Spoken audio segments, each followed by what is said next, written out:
Estira, de pellizco. Va. Hago esto. Mira a ver si hay algo en la boca.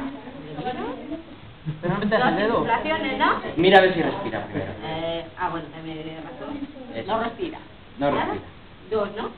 Tápale la nariz. No, si la boca. No. Bien. Entra un poquito. Y ya está. 2. ¿Y ahora? Así, ¿no? Y ahora, espera, mira. Coloca primero una mano, ¿vale? Colócala. Abre los dedos y la de por encima entrelazados. Cierra esta mano y tira un pelín para arriba. Y 90 grados. ponte más aquí, estira los brazos. A ver. Estira los brazos. Si yo no estiro los brazos me van a hacer efecto muelle. Vale, así va bien. Si puedo, un pelín más deprisa. Así. Si no estiro los brazos, me hace efecto muelle. Vale. ¿Y qué es eso? Que yo voy a necesitar más fuerza para presionar. Tienes que volver. No.